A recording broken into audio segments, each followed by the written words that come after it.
मित्रों नमस्कार। दिव्यांग चैनल में आपका स्वागत है। सर्वप्रथम तो मैं आप सब लोगों को शारदीय नवरात्र की अपनी हार्दिक शुभकामनाएं दूंगा तथा आज इस नवरात्र के बारे में मैं कुछ चर्चा करने का प्रयास करूंगा। सनातन धर्म में वर्ष में 2 बार जो है नवरात्र मनाया जाता है। एक तो चैत्र के महीने में, दूसरा अश्विन के महीने में। इसमें हम शारदीय नवरात्र जो कि अश्विन महीने मनाया जाता है उसके बारे में कुछ चर्चा करेंगे। शारदीय नवरात्र जो है शुक्ल पक्ष में प्रथम से लेकर के 9वें दिन तक मनाया जाता है। यह शक्ति साधना का महापर्व है। यह इस बार इससे आत्मशक्ति प्राण ऊर्जा को बढ़ाने में अत्यंत महत्वपूर्ण शक्ति मिलती है।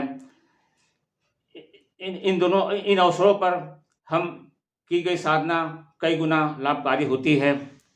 इस बारे में नवरात्र के मनाए जाने के बारे में कई कथानक प्रसिद्ध है। इसमें एक कथानक ये है कि माँ दुर्गा ने महिषासुर के साथ युद्ध किया था, तो नवरात्रि के 9वें दिन जो है उसका वध किया था।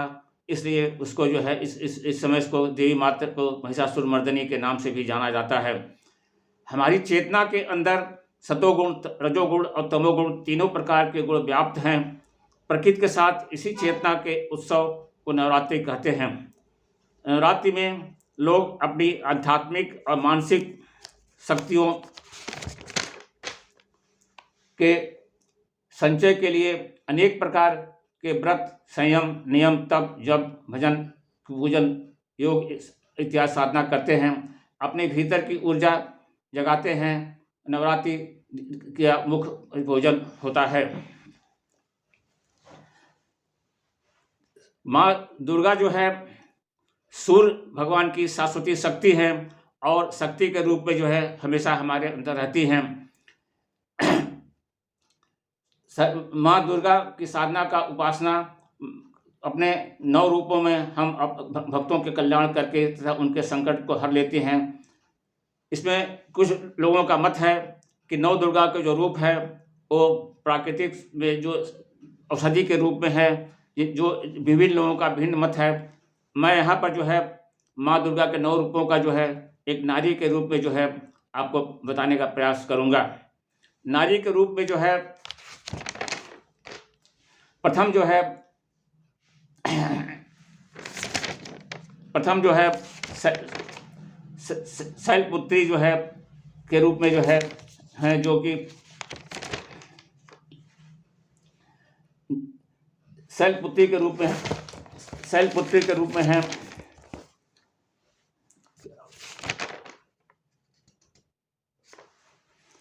जन्म ग्रहण करते हुए कन्या को शैलपुत्री स्वरूप है। दूसरा जो है कौमार स्वरूप तक ब्रह्मचारी का रूप है। तीसरा जो है विवाह के पश्चात चंद्रमा के समान निर्मल होने के कारण चंद्रघटा है।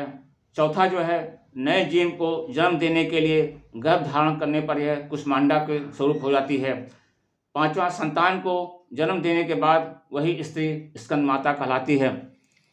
छठा संयम साधना को धारण करने के बाद वही स्त्री कात्यायनी कहलाती है। सातवां जो है अपने संकल्प से पति की अकाल मृत्यु को भी जीत लेने से वह कालरात्रि कहलाती है। 8वां जो है कुटुंब का उपकार करने के लिए वह महागौरी हो जाती है। 9वां जो है धरती से स्वर्ग प्रयाण करने से पहले संसार में अपने संतान को सिद्धि, समस्त सुख संपदा का आशीर्वाद देने वाली सिद्धात्री होती है। इस प्रकार 9 दुर्गा का जो है हमने एक नारी के रूप में आपको बताया। वैसे तो तमाम लोगों का मत है कि औषधीय के रूप में भी इनका अवतार होता है, लेकिन उसकी चर्चा बहुत विस्तृत होगी जो कभी हम बाद में चर्चा करेंगे। तो मित्रों, इस दौरान हम लोग जप करते हैं, तप करते हैं, उपवास रखते हैं और भजन करते हैं, कीर्तन करते हैं। तो उपवास के बारे में लोगों को बहुत बड़ा भ्रम है। हालांकि रखते तो हैं 9 दिन का व्रत या 2 दिन का व्रत रखते हैं, लेकिन उपवास के क्या नियम होने चाहिए वो हमको लगता है कि ज़्यादातर लोगों को जानकारी नहीं है। उपवास का मतलब होता है व्रत रहना, निराहार रहना। अगर असंभव हो सके तो निराहार रहा जाए और निराहार ना रहा जाए तो नींबू पानी पर जो है 9 दिन रहा जा सकता है या 2 दिन भी रहा जा सकता है। जितना हम व्रत रहेंगे उतना ही हमें लाभ होगा। ये लोगों को भ्रम है कि व्रत रहने से कमजोरी हो जाती है, तो किसी तरह से कमजोरी नहीं होती है, बल्कि व्रत रहने से और हमारी शारीरिक शक्ति जो है मजबूत होती है, हमारी आध्यात्मिक शक्ति मजबूत होती है। देखिए, व्रत रखने में हमें जो है कुछ सावधानियां बरतनी चाहिए। पहला तो है कि चाहे हम 2 दिन का व्रत रहें, चाहे 9 दिन का व्रत हैं, लेकिन हमें जो है बहुत नींबू पानी पीना चाहिए। यदि नींबू पानी को हम नहीं रह सकते हैं तो फलाहार, दुग्धाहार ले सकते हैं। कुछ लोग नवरात्रि के व्रत में या किसी व्रत में जो है हलवा, पूड़ी और मिठाई के रूप में बहुत सारा भोजन लेते हैं, जिससे कि उनको कोई लाभ मिलने के बजाय और नुकसानी होता है। तो इस तरह के व्रत रहने का कोई तात्पर्य नहीं है। तो मित्रों, व्रत आप अवश्य रहिए, लेकिन इन नियमों का पालन करते रहिए, तो आप देखिए निश्चित रूप से आपको जो है आध्यात्मिक लाभ तथा भौतिक लाभ मिलेगा। जहाँ तक नवरात्रि में जो है हमारे आध्यात्मिक ऊर्जा की प्राप्ति का सवाल है, तो जैसा हमने बताया, माँ दुर्गा ने जो है महिषासुर के साथ वध करके उसका संहार किया 9वें दिन। तो हम 9 दिन में जो है इतनी आध्यात्मिक शक्ति प्राप्त कर लेते हैं कि जो हमारे अंदर जो है आसुरी शक्तियाँ रोज प्रतिरोज बुराइयों के रूप में आ रही हैं, उनसे संघर्ष करके उनको परास्त कर दें। यही इस नवरात्र के में जो है पूजन अर्चन का जो है तात्पर्य होगा। किसी तरीके से जो है हम ये चाहें कि हमारे जो आध्यात्मिक शक्ति से हमको और कोई लाभ मिलेगा, तो निश्चित रूप से यही लाभ हमारा है कि हम जो है आसुरी शक्तियों पर विजय प्राप्त कर सकें, तभी हमारा फलीभूत होगा। अब देखिए, हम जो है मंदिरों में जो है या देवी के सामने नारियल चढ़ाते हैं, तो इस नारियल चढ़ाने का क्या मर्म है, इसको भी मैं आपको बताने का प्रयास करूंगा। नारियल का जो ऊपर का भाग होता है वो हमारी इच्छाओं का प्रतीक है, उसको पहले हम हटाते हैं। उसका जो कठोर भाग होता है वो हमारा जो अहंकार है, उस अहंकार को जब हम हटाते हैं तो उसमें जो जल निकलता है वो हमारे नकारात्मक भाव हैं। जब वो नकारात्मक भाव हमारे अंदर से निकल जाते हैं, तब जो है जो हमारा जो मुलायम पोषण होता है, हमारी आत्मा होता है, तो हम अपनी आत्मा को जो है माँ दुर्गा को जो है समर्पित करते हैं। यही नारियल चढ़ाने का मर्म है। मित्रों, अब मैं आपको थोड़ा ये बताने का प्रयास करूंगा कि माँ दुर्गा का स्वरूप क्या है। तो हमारे गुरुदेव के पुस्तक गायत्री महाविज्ञान के अनुसार जो है किसी भी देवी देवता का जो है स्वतंत्र अस्तित्व नहीं है। वो सभी उस महाचेतना के जो है एक अंश हैं, एक अंग हैं। और हम जिस देवी देवता का आह्वान करते हैं बड़े श्रद्धा विश्वास से जो है, तो वो हमारे सामने प्रकट हो आती हैं, तो हमारे अपने आशीर्वचनों से हमें फलीभूत करती हैं। तो जो हमने जैसा पहले बताया, माँ दुर्गा जो है शक्ति के प्रतीक हैं। जो सूर्य भगवान जो है पूरे विश्व के आत्मा हैं, उनकी शक्ति ऊर्जा उन्हीं से मिलती है। तो जब उस शक्ति का जो हम आह्वान करते हैं तो माँ दुर्गा हमें शक्ति देती हैं, ऊर्जा देती हैं, जिससे हमें तमाम लाभ ही लाभ होता है। मित्रों, इस नवरात्र में जो है एक बात मैं और आपको बताना चाहता हूँ कि देवी जो है, जो 4 देवियाँ हैं जो कि शक्ति के प्रतीक हैं। सर्वप्रथम जो है सरस्वती जी हैं, लक्ष्मी जी हैं, दुर्गा जी हैं, काली जी हैं। इनके सम्मिलित स्वरूप को जो है हम जो है गायत्री कहते हैं। तो यदि हमने गायत्री की उपासना कर ली तो चारों देवियों को सम्मिलित रूप से उपासना कर लिया तो हमें निश्चित रूप से और अधिक लाभ मिलेगा।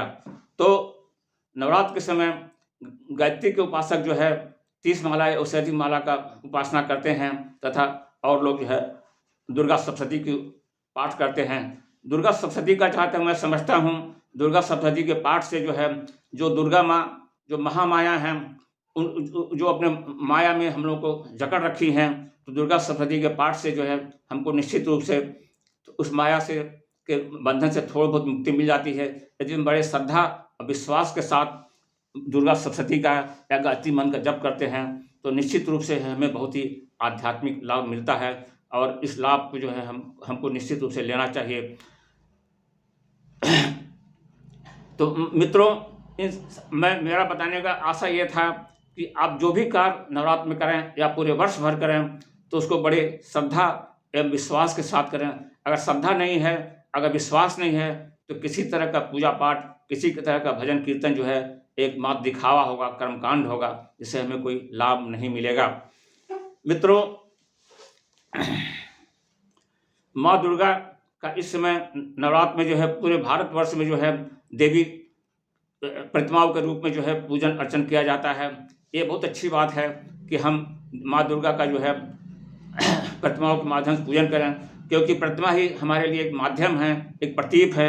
और हम अगर श्रद्धा और विश्वास के साथ माँ दुर्गा का जो है पूजन करते हैं मूर्ति के समक्ष, तो वो हमारे समक्ष जो है वो हमें शक्ति प्रदान करेंगी और हमें लाभान्वित करेंगी। इस संबंध में मैं रामकृष्ण परमहंस का बताता हूँ कि वो माँ काली के जो है बहुत बड़े उपासक थे। मूर्ति के समक्ष वो अपने को जब जाते थे तो साक्षात बात करते थे। ये उनकी परम श्रद्धा थी, भक्ति थी, जिससे कि वो जो है वो माँ काली से जो साक्षात वार्तालाप किया करते थे। तो ये इस कहानी का, इस कथन का, इस व्याख्यान का मर्म ये है कि हम जो भी पूजा पाठ करें बड़े ही श्रद्धा विश्वास के साथ करें, तभी हमारा कोई पूजन पाठ चरितार्थ हो सकेगा। अंत में मैं या देवी सर्वभूतेषु शक्ति रूपेण संस्थिता नमस्तस्यै नमस्तस्यै नमो नमः के साथ अपने वाणी को विराम देता हूँ। प्रणाम, नमस्कार।